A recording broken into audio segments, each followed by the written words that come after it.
2016. So,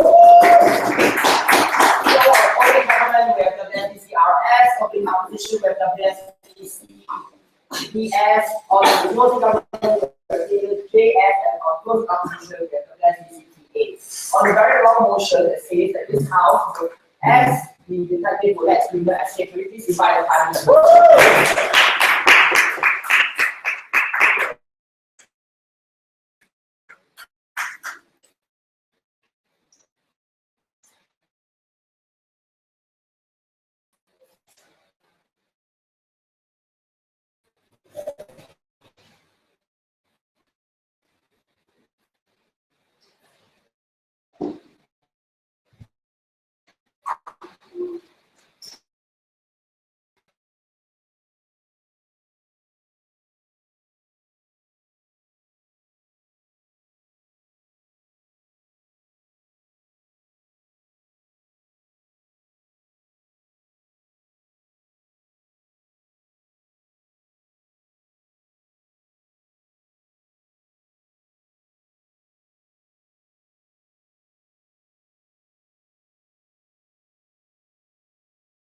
And I'll explain to you then. The second is that age is a measure of potential, and in that same sense, that's why all lives lost are entirely regrettable, but even more so is the life lost of a child or a baby, because we take into consideration the potential that that child might have, because a child with wonder is a child with infinite possibilities.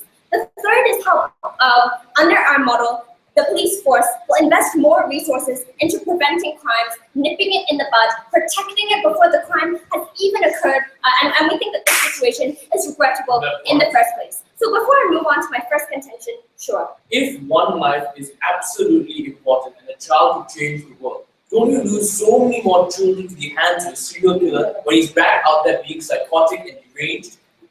I will tell you why that is not true, but that falls under my second contention. So my first is why definitely saving a life or lives is better than the possibility of losing future lives. We cannot know for sure if the criminal will commit further crimes. We don't know for sure if he will enact further recidivism. But we do know for a fact that if we let him go, we save 3 lives today. The first is that we save the psyche and the personhood of a detective. We think that this is akin to losing a life when you cannot cognitively function, when you cannot support your non-existent family, when you cannot support yourself, you cannot go to work. Really, you are not a person if there's no meaning left in your life. When the light in your life dies, we think that this person is gone. The second, we obviously save the wife, and more immediately, the child that she carries. So 3 lives versus the possibility of the criminal killing more people. So I'm not here to do math, but by my calculations, I think we save more lives on that basis. But by the same reasoning, we would also negotiate with terrorists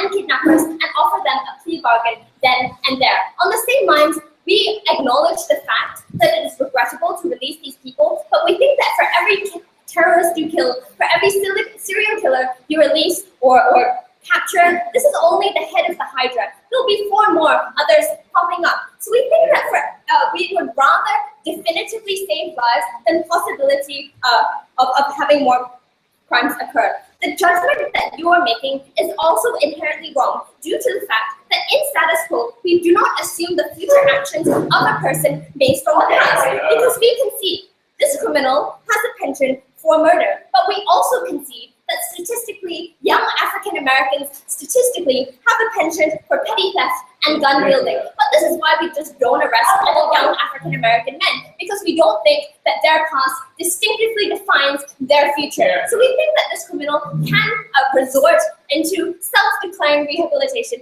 We think that he could lead a better life. Perhaps he could retire from his heyday in crime because he's an older man. All of these things are taken in consideration. We cannot take into assumption the psyche of an older man that perhaps was troubled in his youth, and that's why he was led to commit all of these crimes. Sure. If we want to talk about definitive lives in law and treatment numbers, this serial killer has already killed so many people. So why is the lives of those that are lost less valuable than the 3 you're going to save now? We don't think that the lives that have already been lost are worth less, because we are not ruling out the possibility that if he commits another crime, we could capture him then. We think that with this police officer now being further motivated because he has regained his wife and his future child back, he can then go into the workforce with more gusto than ever. We know that he is young, he has potential, he is lucky, and he is intelligent. This makes it such that he further emboldens the police force, an army of men with guns, with the law behind him, with backing from the government versus a lone ranger serial killer. We think that if individuals want to act out in society, the law will shut them down. My second contention is why age is a measure of potential. We can definitely have a seat that a police officer has many more days ahead of him than the older criminal due to the fact that he's younger and healthier probably. Have a seat. We also know that the officer is a person of talent, likely being able to have a fantastic contribution to the future of the police force for decades to come. Meanwhile, the aged criminal leads a very dangerous life. He's likely to be highly troubled and therefore his days are numbered. But when we retain the best officers in our field, we enable more future crimes to be prevented. We would rather have more preventative, have a seat. We would rather have more preventative models rather than having crimes commit and dealing with them then. We would rather nip the issue in the bud rather than it festering and having more people be kidnapped and held for ransom. So my third point is how the police force will invest actually more resources into preventing crimes. People will feel inherently safe with our model.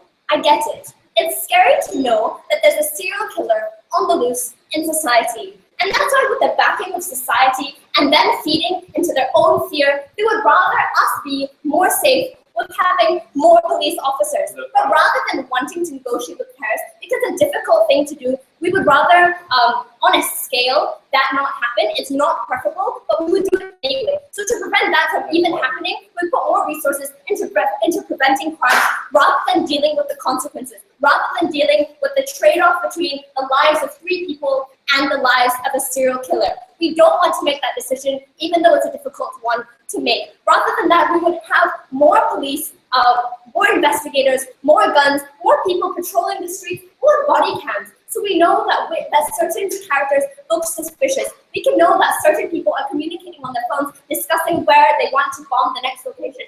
Things like this can be stopped in infancy. We would rather that than have a serial killer on the loose. But more than that, we would save the mother, child, and the psyche of the police officer.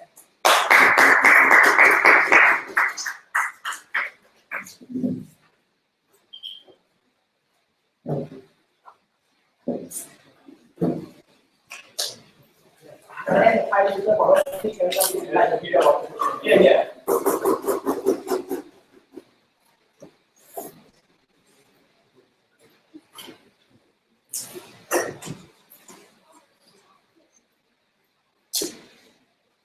Miles may be a budding detective, but as long as we, the senior detective, choose to prioritize his possible career over actual lives that may pretty objectively will be lost due to the serial killer, we think his career is only ever tokenistic because he will forever be held at ransom by this serial killer. Because remember, this is a personal vendetta that he has against Miles. Nothing is there to stop him from taking his wife again, taking his new baby again, right? Ruin his career in the end. What do we support? Just before my rebuttals and arguments, right? We support arresting the serial killer, sending Miles to counseling afterwards if that's what he needs. We are willing to get a new partner if that is what is necessary. We don't think he is essential to our functioning as we are already a senior detective, right? What am I going to explain in my speech then? I will explain, first of all, why there is objectively more harm in the side of government, and as such, that's why we have a moral duty to apprehend this serial killer now. And second of all, why Miles and this detective will have a lesser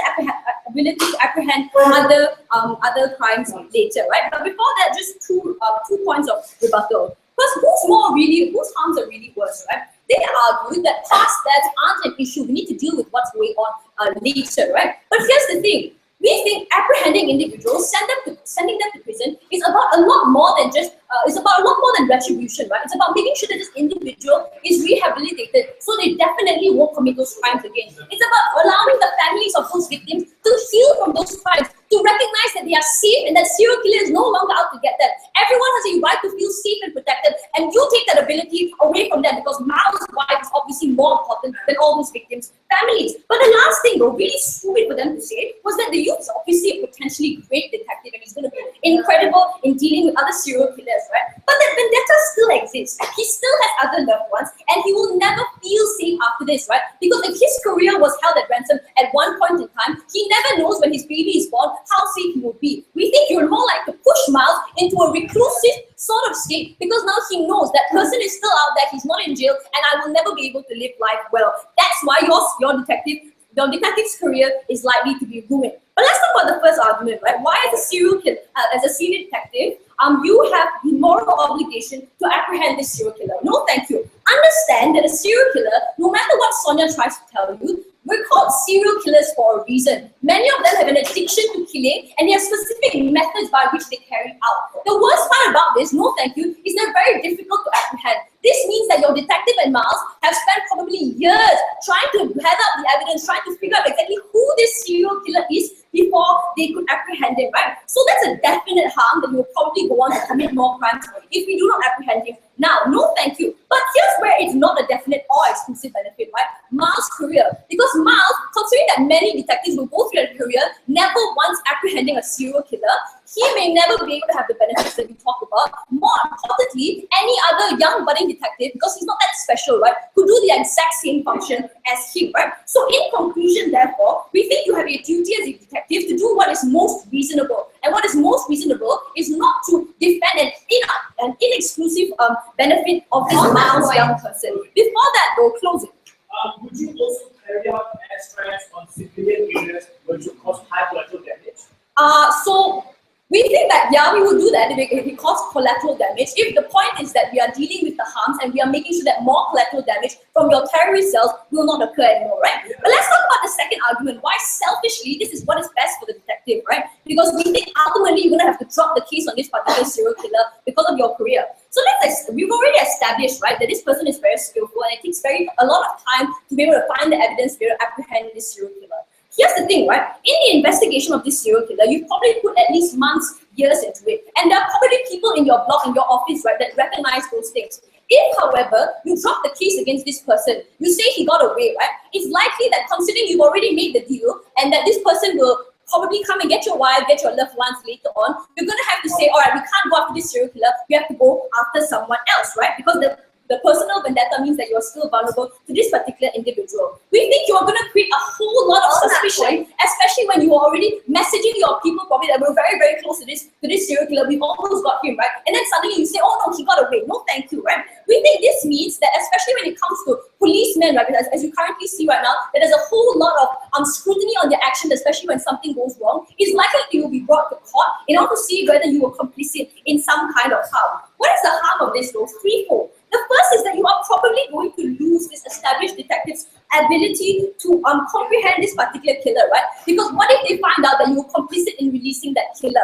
But most important thing, though, is that this particular individual, these detectives, right, they will lose their ability to apprehend other serial killers. Because if their reputation is shot, right, if they are now behind bars because they are the reason why this serial killer is killing more individuals, we think that's when your benefit never materializes, right? But the worst thing, right, is that this is probably the work of your detectives' lives. Just like I said, right, many detectives never go on to apprehend such a serial killer. If he has worked many, many years on this particular case, we don't think he should be altruistic about it. We don't think he should prioritize someone else's psyche when this is what defines him at this moment, right? Being able to apprehend that serial killer. And that's why selfishly, this is what is best. But no thank you. The third argument, though, why do we create public support where currently there is apathy? The unfortunate context of the world is that support and cooperation with authority figures such as the police is at an all-time low. Because we don't often see them being effective, we see them as people that are eating up our tax money and are simply forwarding brutalization, right? All of these things mean that we only ever are going to see in the sight of government frightening headlines that tell me a serial killer is on the loose. I'm the one that could be next, while my policeman will sit in his office comfortably while civilian lives are lost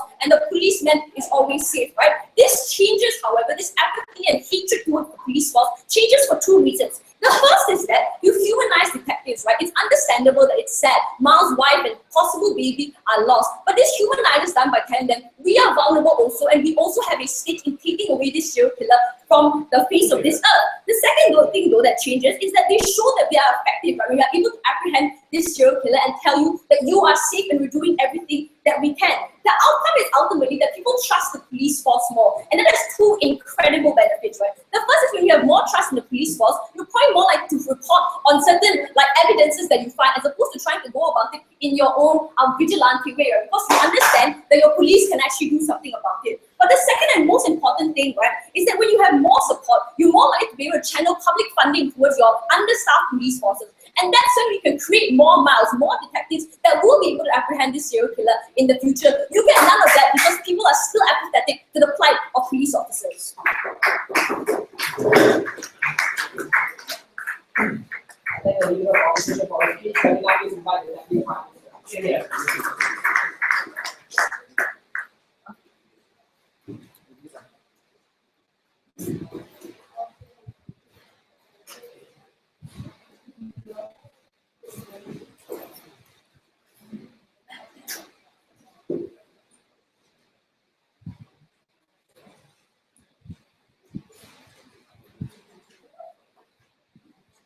In my speech, I'll do three things. The first, I'll respond to the arguments, really naive arguments that came from opening opposition, and tell you why they are wrong, mistaken, and confused. Second, to tell you why it is super unlikely that this individual is more going to delve himself into evil and horrible crimes, and therefore is justified to first make a trade-off in saving a definitive life over a very unlikely scenario and a possibility of someone committing even more mass murders. And thirdly, the probability of a very high likelihood of Miles himself going rogue, and why that is the worst possible scenario that could happen to a police force that is centered around an individual. There's so much potential, especially when you on opposition want to save this individual. But before that, hold on, rebuttal. The first one is that a criminal is definitively going, this individual is definitively going to do something because he's a serial killer, guys, and therefore he's going to commit more crimes. Here's the consequence. First, I'll analyze later why he's less likely to do this. But the second of all, very little response, so there's huge argumentation as to why we cannot take things that we perceive to be a reality that have not yet materialized into consideration by using resources, taxpayer money that could otherwise be used for things that we definitively can save and help individuals in the status quo. But the second question, how much harm do I have a see? What about the lives of the dead victims? Do they deserve closure? Whilst it is regrettable that we could not save them in the past, we can save them now and prevent the grievances of these families in status quo. That is why we're going to make a trade-off in that. Because other families can get closure other ways, we cannot prevent an irreversible death that we have in our hands. You are complicit in all three of them living the best life that they possibly could. The third, what is the best interest of the detective? And this is what the weird contention, right? That they're less likely going to go against criminal because they're worried that he'll just take up more families at the end of the day. First, that is direct contradictory to the argument about how the police force wants to stay like a good, reputable organization, so they're less likely to just drop cases based on fear. But second of all, if Miles is protected, he's most likely going to be the one that drives the force into saving this individual, catching this criminal and preventing him from committing more crimes. Either when a personal attack is happening, when someone who has already taken your wife and your unborn fetus, you're more likely to drive the police force, fight for more funding. When there is no personal attachment, it is unlikely because you just dissociated from the crime that could otherwise possibly happen. The next, we create public have a seat, create public support for a vast majority of individuals.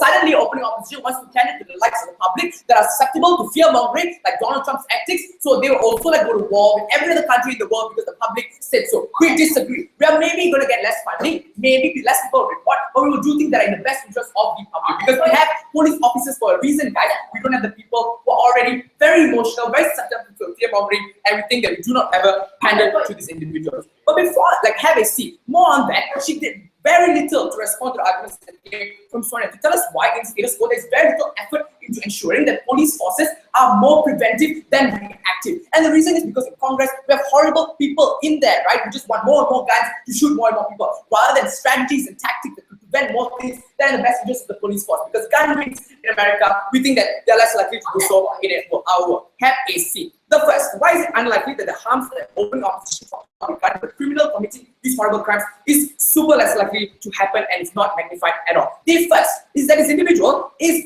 old, and that's an important characteristic to recognize about this person. For a person to commit things that require a lot of energy, cleaning up your evidence, stashing away the body parts of your victims. I don't know how these people do it, but it requires a lot of effort, energy, time, money, and resources that an old person is less likely to have because he's more likely to be caught because he's slower. He's more likely to be caught because he has less compliances. But second, having this guy, Miles, in the police force is a benefit for us because the first, I've already told you that he's more likely to catch him, but we're more likely to know things that he could have done. So we now know that he's also okay with catching family members in the first place. So we're more likely to catch him anyway. Don't say that he will definitely get away and he will escape. So don't water down our benefits. But the last one is that in a vast majority of circumstances, these criminals who are able to do these horrible things are associated with other criminals as well. Very rich mafias, very rich gang leaders who probably supplied the bomb to him to put on his wife's chest. As a result, it is less likely that this individual will ever be able to align himself with these kinds of horrible gang leaders, because first, he is old, and that's why mafias are looking forward to younger talent, because they're more faster, more likely to commit a crime in a more efficient manner. But second of all, he's already been caught by the police force. So an organization would never want to change their reputation, like the infamy of that organization, to be associated with an individual that is already been caught. Everyone is more likely to be caught again. We don't think a huge part of his ability to do those crimes has already been taken away in status quo. So we think that as a result, it is highly unlikely that Miles will resort to this. Maybe he'll retire, maybe we'll never catch him because he just goes under the hood. That is preferable, because we can save lives and he'll never not do those crimes ever again. So we think that it's very unlikely for these things to happen. I'll take opening. So the old people argument is what we also say about modern people. Deal with the fact that sometimes serial killers, like the Zodiac killer, can have careers spanning decades. So, like Rahul Mugabe is a politician that doesn't require a lot of effort to be a politician, as opposed to a serial killer who requires lots of effort, time, energy, help from gang leaders. It's very easy to sit in your office and do nothing rather than slice someone up right there and there. The next argument, why are Miles going low? And I think opening opposition did a fantastic job to tell you why this person is so linked to this criminal, because he's taken his wife away, and why this will be horrible for them. Why is this bad? And here are so many harms to this. The first is that as an individual, Miles could potentially get away with everything to prevent another person from getting physically harmed, because he has his own personal vindictive vendetta against this individual. So he's more likely to take up arms, get hurt because he doesn't know the strategy of the police force, and so on and so forth. But second, he has nothing to lose anymore, because the organization that was very well to protect him and save him, because he's a member of the family, disowned him because he was not as important to them as he possibly could have. So he has, just because he has nothing to lose, as a result, had a seat, or just his crazy metrics, use human shields, use horrible immoral actions in order to get what he wants at the very end of the day. The third, and this is not related to Miles, but it's a harm nonetheless. It will definitely decrease the recruitment for police officers in status quo. In a world where police officers already are so scared of being part of the force, because they're already going to lose their families, they're very scared they might die in force. On top of that, they know that the organization is not going to defend you until they die. So maybe you get less reporting, less victims coming out, but we have less police officers, because more police officers know that you're a selfish organization that's not going to take care of them. The fourth, what is Miles more likely going to do? Reuse resources from the police officers to make sure that the damage is even more collateral for the individual. And the last one, it just makes it harder for the police force. Opening opposition wanted to help catch these individuals to catch. Because when you want to catch the serial killer in the first place, you also have to deal with the fact that Miles is right in front of him. You also deal with the fact that you can't just blow the place up because an innocent civilian is there and your reputation will be tainted for some reason, the opening opposition sake. So maybe we sound like the weird, horrible opening government, but really, we're just not pandering to the bigoted minds that how people think. That just because you've done something in the past, that does not mean that you definitively will do something in the future. But even if you do, it is highly unlikely that you will do something, and therefore it's definitely correct to save someone that you can save at this point in time, rather than worrying about possible life you could save.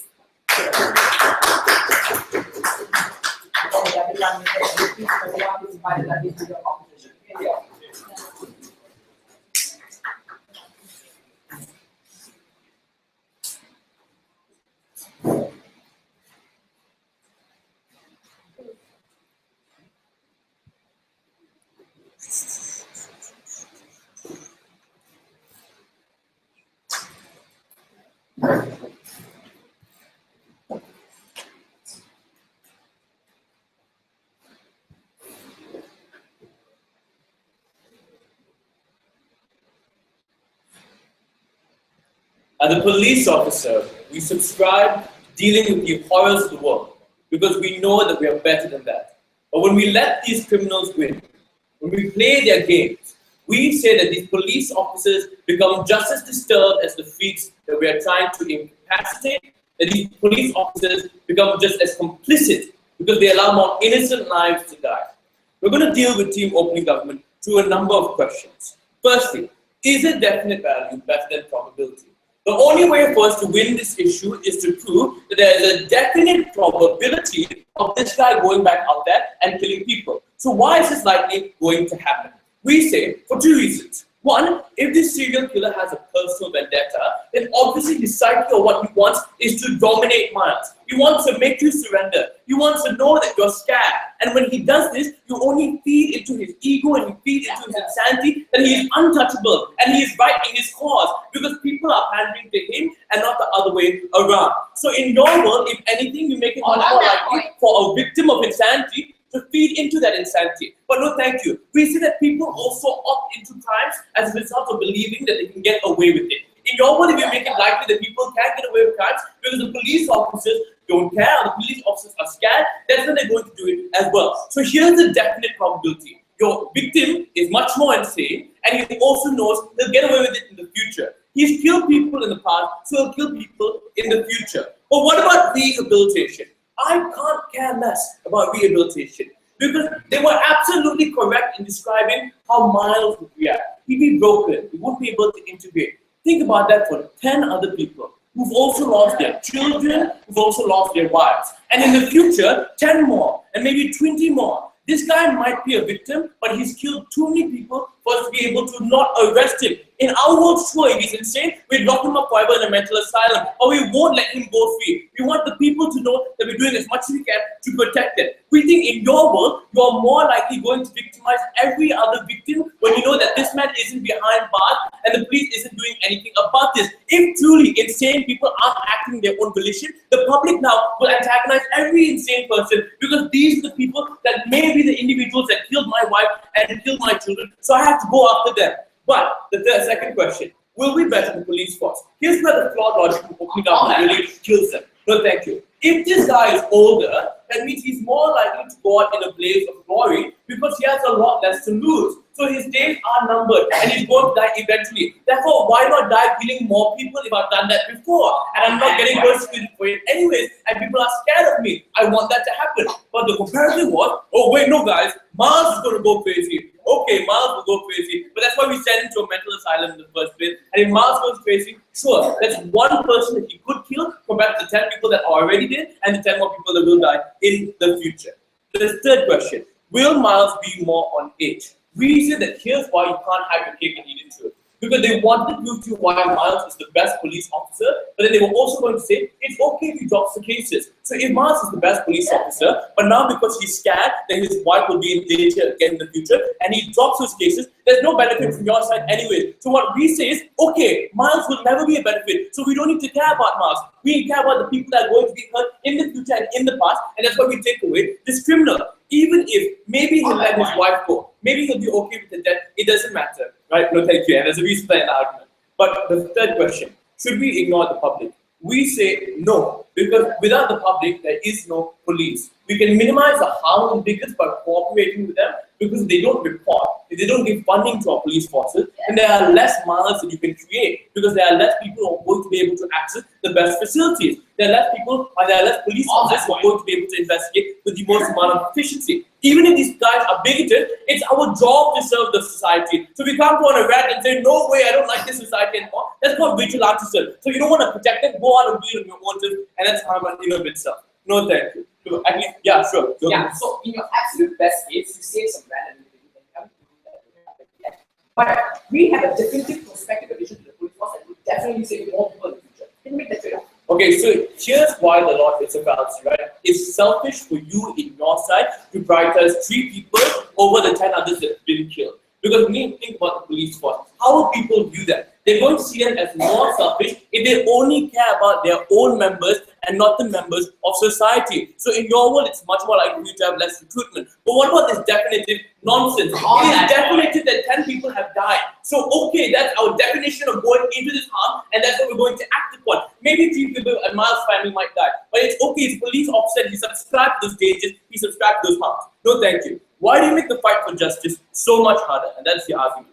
We say that firstly, people are not going to receive it. There's so many other individuals who are broken and hate their lives, and they're going to hate all factors that took away the chance of happiness for them forever and permanently. No, thank you. That's why in your world, these people are going to opt into administering their own justice. If the police fail them, but I am still angry, if I know the police is using my money unjustly, I'm going to want to do as much as I can to make sure that my wife up in heaven knows I'm going to fulfill her legacy and bring the man that killed her to justice. So what's going to happen is, no thank you, the people are going to take justice into their own hands, and that means more people getting beat up in a lot worse ways, more people getting killed, more people stealing the wrong guys, and then also going to jail as a result of that. So other people, like if your 1 hour of miles goes crazy, there are 10 more miles an hour will also go crazy now because they know the police has failed them. No, thank you. Or thirdly, they'll just antagonize the police as Deb said that they won't cooperate. But more likely, if they know that this is the detective, there's a reason why the serial killer isn't in jail, they'll kidnap and kill more of the police officers as well. They have no reason to not hate these guys. The point at which they know they're also complicit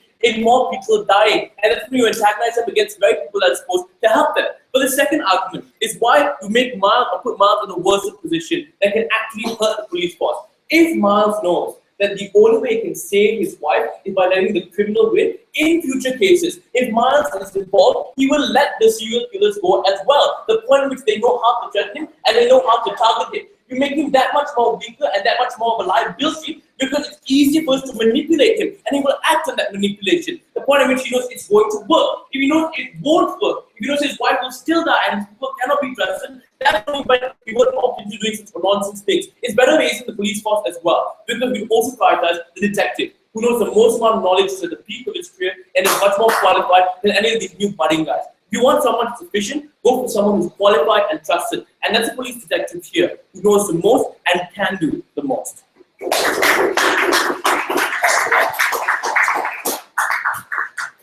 was actually really competition for each half of the day, the closing half of the day.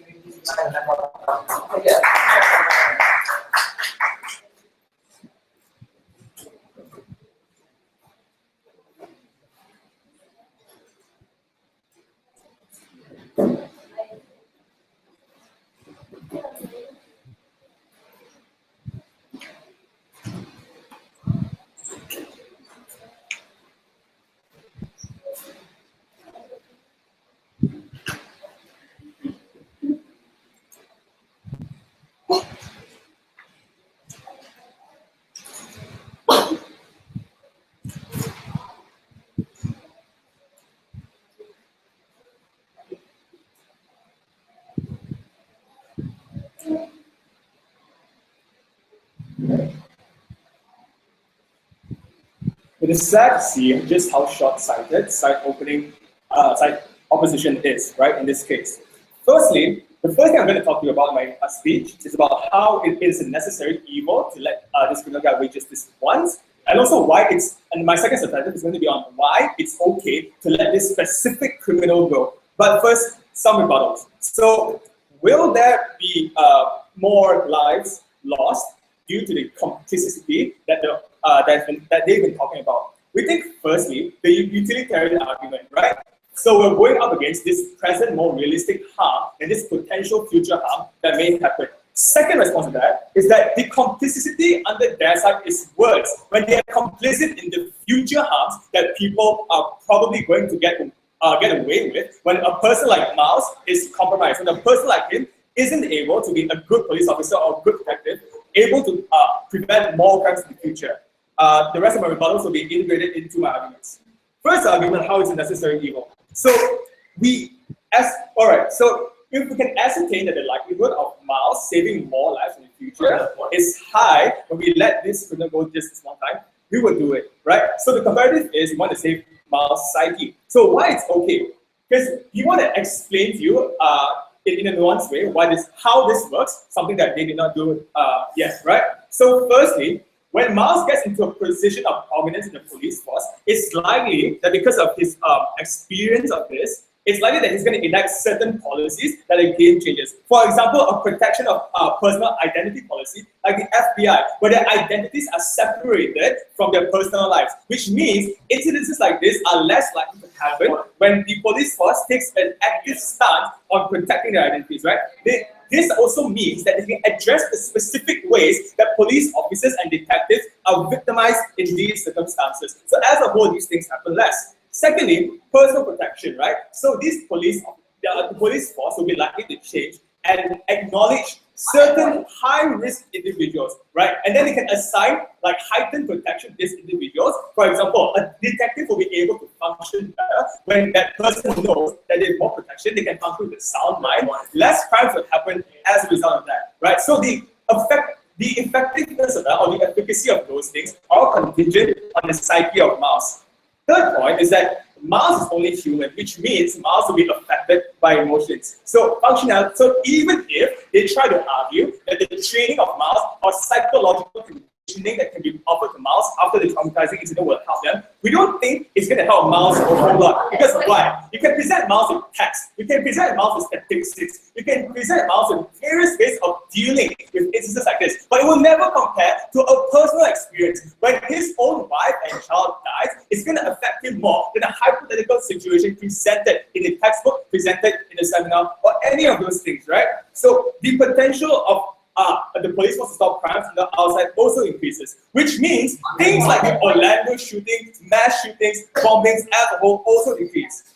Fourth thing to note is that we also still deter future crimes. How? Because when these things happen, obviously the weak spots will be identified. This means that the police force, regardless of what happens, will be prepared to address this kind of issues. What does it mean? It means that crimes like this become tougher to materialize. It also means that the decision-making process of potential criminals also become harder, because when they want to decide whether to commit a crime or not, they will weigh out the pros and cons. So at the point at which they can ascertain that the cons of the police preparedness outweigh the pros of the success and likelihood of the success of the crime, they will very likely not opt to get to commit the crime. Sit down.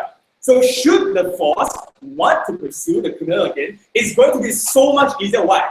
Firstly, they've already been able to track down the criminal. This means that they already have intel, they already have experience needed to catch the criminal in the future, right? So it's going to be way easier to catch the criminal. Another thing is these other criminals also wouldn't want to work with this criminal, because this particular criminal now has a target on the back. One nuance that the opening houses have this is in the info slide, saying that this person's age is the final murder that this person will commit, and also about the personal vendetta against Mouse.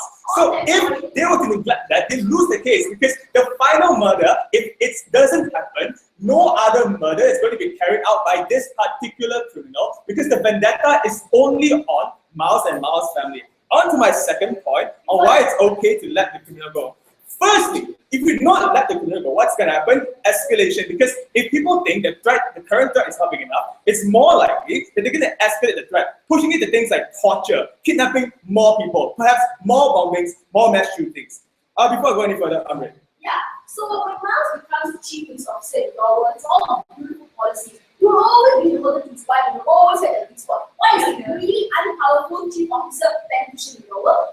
Two responses to that. One, we'll address the weak spots. Two, like I told you before, when the policy changes come to play, we'll protect families, we'll protect their personal identities, we'll divorce the personal identities from their professional life. So all those things are addressed under our side. Back to the second thing you have to know about why it's okay to let the criminal go, the function of the criminal justice system. So one of its essential functions is retribution, right? So their argument about the victims that have already died is now because those people are lost forever. It's irreversible. You never bring them back to life. So the families, this is one thing that's exclusive to Closing House. The families of these people, if they are humane, would rather have Miles' wife and child not die, because these people understand and they have the most empathy for these people who are at risk. So the support for the police force to make the decision on our side also increases. So in extreme cases, maybe they may even rally around the police force or organize campaigns or maybe even protest for better care of these police officers, right? The comparative is this. Under their side, if news gets out, the position of the police force that is so horrible, what's going to happen? They're going to lose their support. The state, the people on the ground are going to lose trust in the police force. What does this mean? Less funding for them, less critical mass, less political will to bring about any kind of change to address all the weaknesses that I've mentioned in my speech earlier. What does this mean? Politicians also would not care as much. Final thing to note here, again, is that this is a personal vendetta by that one particular criminal against that one particular person and his family, which is Miles. So if you were to let this person go, regardless of the things this person has done in the past, this person will not murder any more people for all those reasons outside this debate.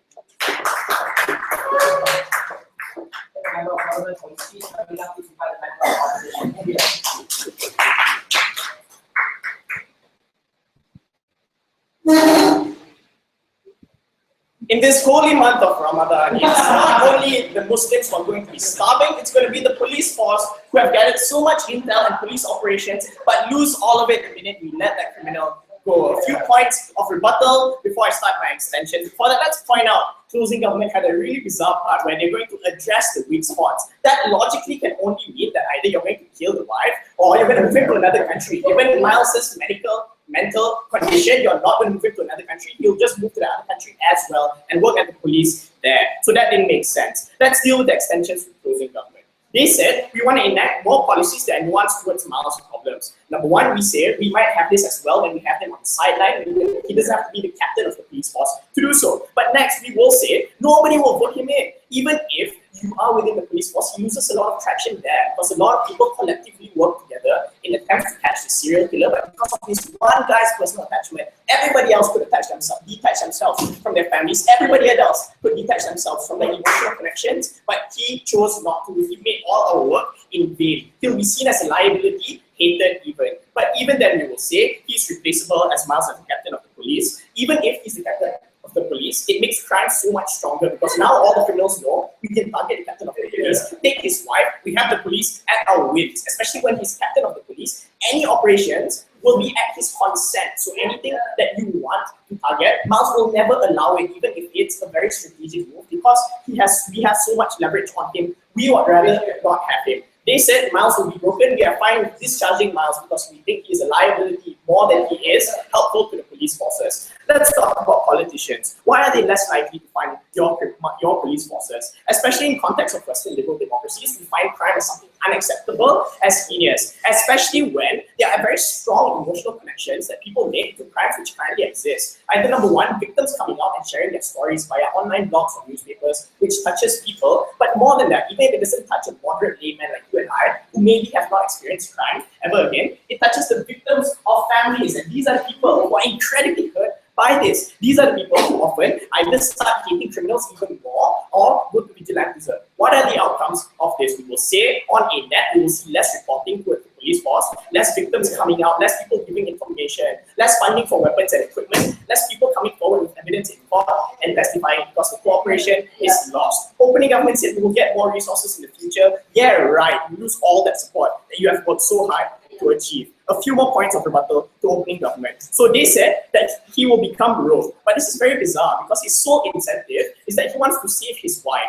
Yes, we concede he will be mentally unstable and harmed, but his premise is still his wife. We think it's more likely he'll have a further incentive, if anything, to capture the criminal further. If the police force doesn't allow him to do so, he'll be vigilant and he will be a rogue in that state. He won't go against the police force. That does not make sense. Before my two extensions, yes. So if you let the wife die, why wouldn't it be more likely that Miles is goes after the criminal rather than saying this person happens to be? Okay, best case scenario, he goes rogue. Even if he does, we think we have all the information on him. We have his identification, where he lives. We have so much intel on him already. It's much easier to catch Miles than that serial killer. So, my first extension, why prioritizing Miles makes the police force worse. We think the basic premise of this is that Miles consented to all the harms attached to being part of the police force. We will go as far as saying that the families also consented to these harms. You chose to marry him, you chose not to divorce him. And we will say they consented to maybe getting shot in the field of, in the line of fire, maybe consented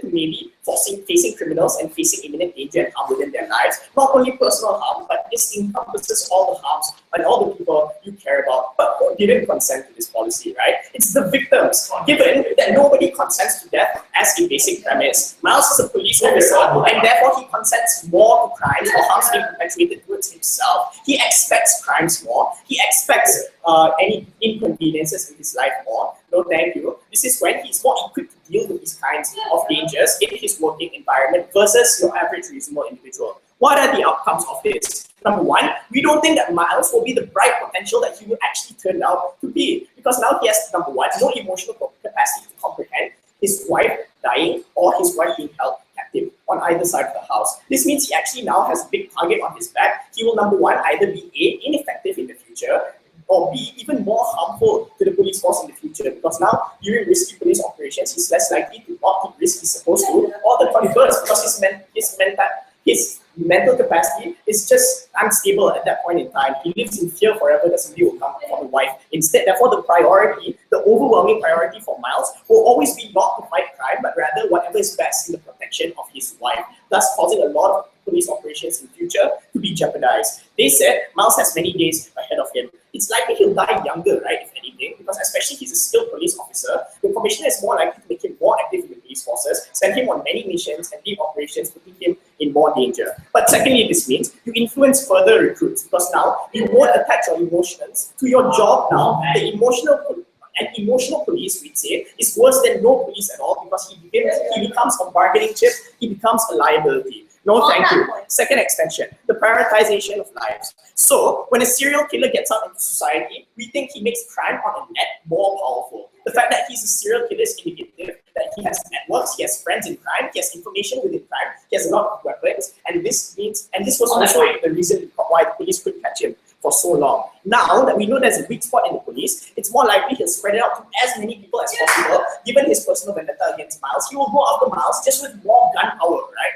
This means crimes on the net get stronger, but this also means it's consequently harder to catch him in the future. He's better prepared for the police. He knows our tactics. He knows our plans and operations. We have to do now. We cannot take it back in the future. Our worst case scenario is that there is no replacement for Miles. We think a worse off police force is better than the presence of this super criminal. The reason for this is it results in a lot of collateral damage. Miles is young and inexperienced. There is a very long journey until the benefits of him being this powerful police officer is going to be finally reached. Versus the immediate harm now of letting the serial killer loose. We know he has a personal vendetta. He now knows what the police are going to do, what they have done to track him. He will get rid of all of that, get all his friends, his criminal friends, and go against not only Miles, but every single wife or baby that police officers have, because this increases the myriad of opportunities that he has. Even if he doesn't kill people, he causes severe mental harm to the families of victims. And under their metric, that is indefinite harm.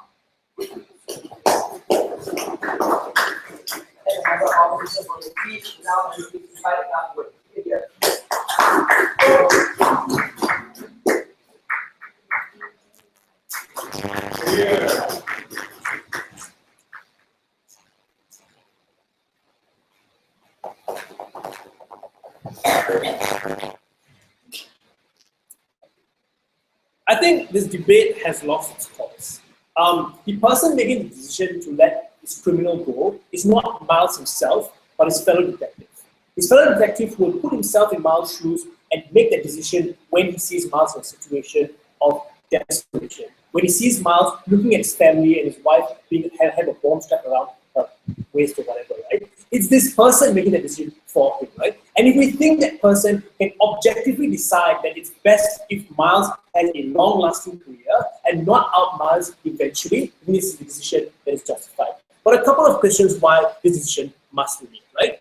Will Miles be useless in the long run? We think that on side opposition, Miles will definitely be useless, right? Because his life is contingent on his wife and his child being lost. You can put him in the best rehabilitation centers in the world and give him the best amount of counseling. But the career of this man who has lost his family due to the job, every time he's forced to go back to the job, will have to relive the trauma of losing his family. So we do not think there is a Miles that will achieve any form of success on your side of the house. The best form of version of Miles he will get is one that is radical and will always seek revenge when he goes on missions. He will be the trigger-happy policeman that will shoot African Americans down because he was an African American criminal that killed his family. We think the Miles that you set out by killing his family is a monster that we do not want in society. What is the more empathetic approach, right? Maybe the more empathetic approach is giving him rehab by allowing his family to live. Giving him rehab by giving him a job where he can fight crime. We think this form of rehabilitation is the best form for Miles. Why? Because he makes a decision at the point in which he allows his criminal to go. And obviously all decisions have consequences. The point at which he is allowed to catch people and fight crime in his ability to be a detective and a police officer, I think this in itself is catharsis to himself, allowing a criminal to go, allowing himself to not have self-doubt and insecurities of a decision, because he knows that saving his family also led to saving more lives in the future compared to the Miles you set out and has lost his family and has nothing else to lose because his job means nothing to him, right? But finally, Will Miles address the weak spots once he gains prominence in the police force, right? We think this is the best form of Miles that will be able to save the best amount of police officers, or at least enact some form of policy change, right? Because the Miles on your side of the house is a crazy man going through counseling.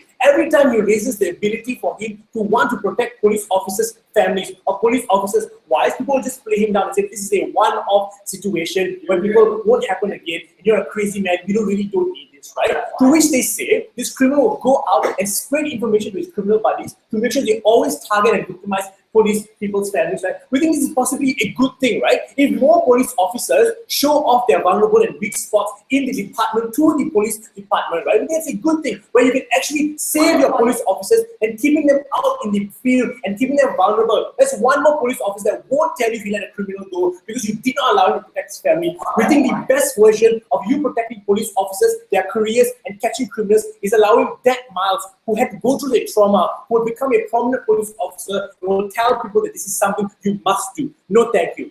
Final point, right? The emotional biasness of Miles when he has gone through the trauma of losing his family, right? We think this is an important contention in this debate because this side of the house wants to allow victims of crimes of the serial killer or any crime to feel as if they are safe. But they are the same house that will allow Miles and police officers to give up their families because of saving a crime. This will eventually form a public segment of how they do not feel safe because they are immaterial to a government that will not help them if they want to save a crime.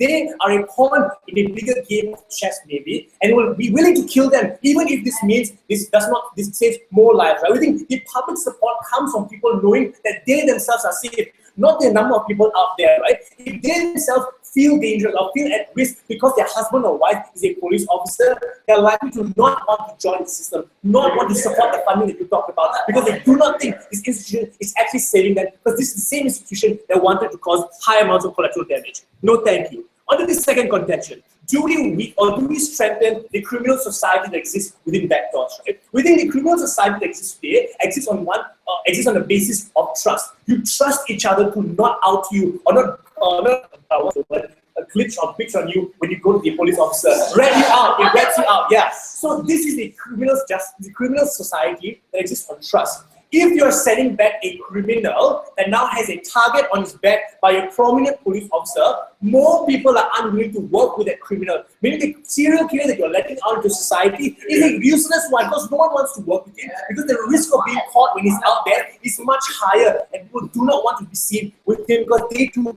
may get caught. But more importantly, right, when they realize a police officer is willing to close one eye, bend the rules to save what's worthy to him, they are less likely going to be able to go apart for his family, right? Because they show that there is strength in you being a police officer, but you also being a father or a husband of his family, right? If you as a criminal now know that this police officer will be willing to do anything, even let you go by us to save his family, they'll be scared of taking his family ransom because they possibly will get shot on the job or maybe worse things, right?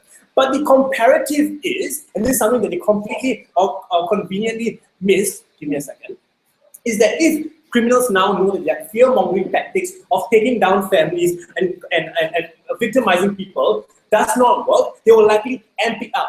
They will likely make it worse. They'll commit mass crimes and genocide and tell you that you must do it before I set this bomb off in some central station or whatnot, right? The threat that exists to your police officers is one that is out of proportion. Opening. If Miles is so prone to mental instability, isn't it likely that he will constantly be involved or that this serial killer is constantly involved? Yes. So the comparative is a Miles that is paranoid to a crazy Miles. A Miles that is paranoid and has access to security details and police officers. This is a Miles that's better able to protect his family, keep them away from the serial killer that will come after him. This is a Miles that will be paranoid, but at the same time feel that he's done well for his family because they are safe and be able to carry out his job better. Third question, how will the public react, right? Because the thing is, this is also a third constitutional debate. If we show the public that police officers are vulnerable people on the job, they are able to be humanized by criminals by taking their family ransom, what you do is you make the public fight for the funding and protection of the police officers, not just a police battle anymore, but it's one of a societal battle. Because I too am a police officer's wife, I too want funding for my husband, right? But it's not just confined within people who associate with police officers, but it extends out to the general public where they want this funding to exist. They want the police officers to be safe. We think the consent towards Miles' career and consenting to the harms of it is one that is a dangerous concession to make, because if you say you consent to your husband being in a violent job and therefore you should be harmed, is you saying that if your husband is a violent person and works in the military, you also consent to being abused when you're in the home. You also consent to the harm in which of his tendencies of being violent. We oppose. Now some of the by opposition.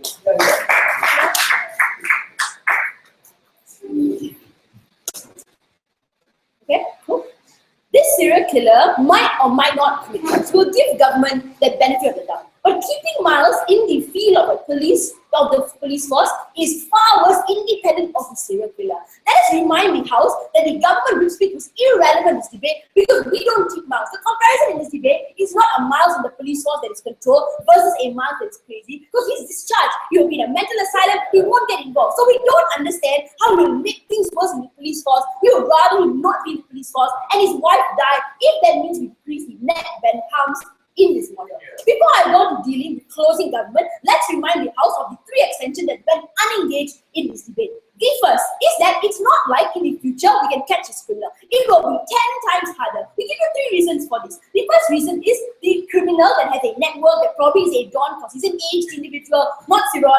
This individual is more likely to have networks that now know their weak spots. Whether it's his wife or another police officer's daughter or son or mother-in-law or father-in-law or partner, you now know their weak spots within the crime investigation. So not only is it harder for you to catch his criminal in the future, it's also much easier for him to escape because he can detract his trail of evidence. The point at which Miles becomes a chief officer, he has to read all the evidence they currently have because he's so vulnerable. So it's not like in the future you can catch him eventually. You will never catch him and it will be literally harder to do it. That's how we nuanced it from opening. But the second thing we said that was really important in this debate, that recruitment will be better in our world. In your world, you incentivize police officers who are fathers first, police officers second, to join the police force. They will never be effective. No one is going to support you. Everyone's going to hit you. We would rather less people like Miles join the police force. If that means that the police force is more strategic, less susceptible to damages, we will have less police officers, but by God, we will have more important ones. Have a seat. But the third thing we said that went unresponded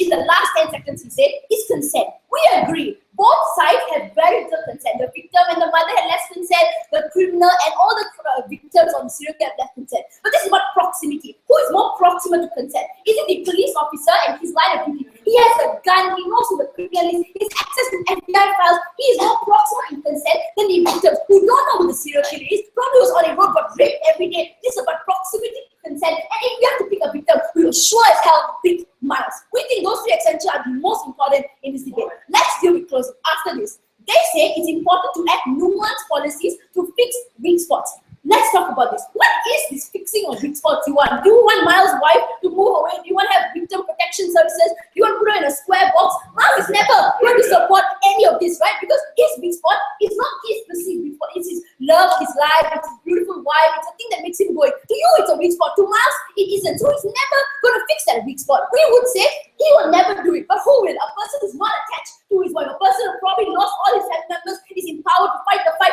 That person will fix the weak spot. So we'd rather Miles not be a chief officer or move up the ranks if it means he will never recognize his weak spot and make it worse. But the second extension they had was, if you don't do this, the serial killer will commit more atrocious crimes, will increase the violence in this world. Why would he do it? You're not going to pander to it. We won't listen to him. If he does more crimes, we just clamp down on him harder, send him to jail for a longer time. It literally is a deterrent for you to commit a crime if you know there's no reward for you in the end. So it's absolutely ridiculous to assert they'll be better. But if Miles gets into a position of power, assuming people in the police force love him, because Tariq already told you they don't like him, because he's a snitch, he's a horrible human being, he literally got rid of a serial killer we would have caught. If he makes it as a chief officer, he literally opens up the whole FBI to a host of problems. Not only is it his personal vendetta, other information he could potentially have, other crimes that are unrelated. The serial killer could take advantage of this, increase his network, make it harder. You making FBI worst thing ever.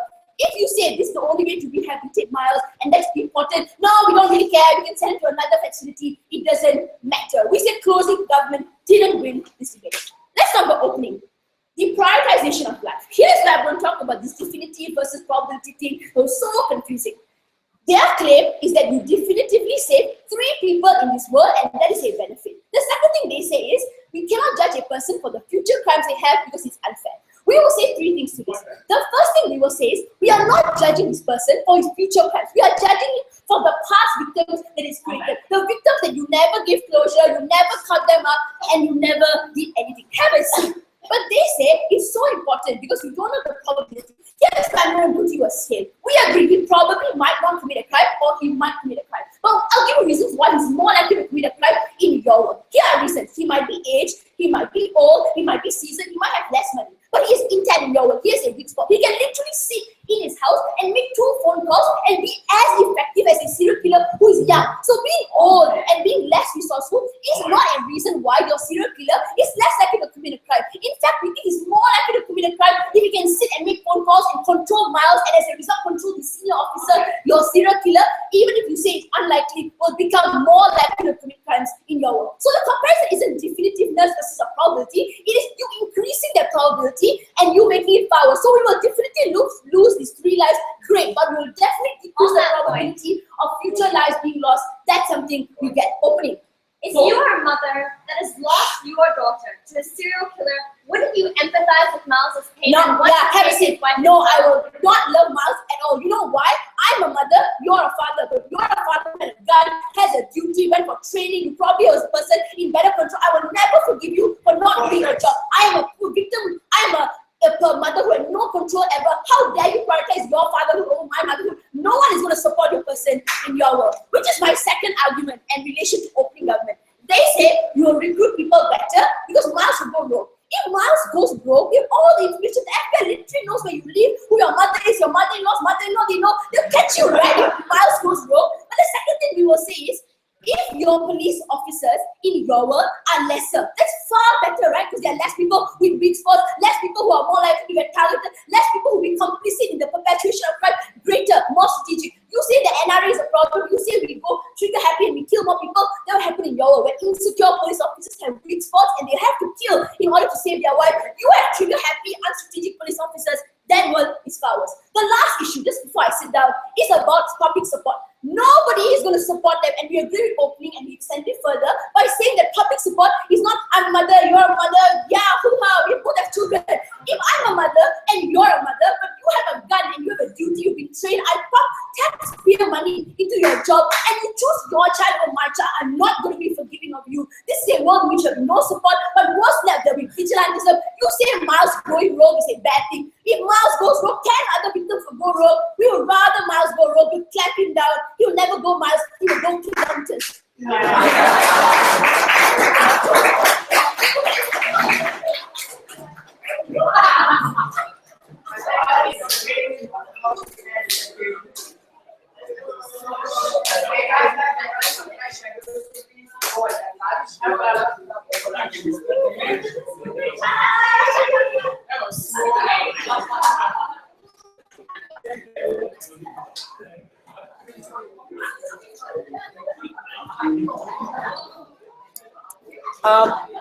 Vinod, how do I use a Mac? There's nothing.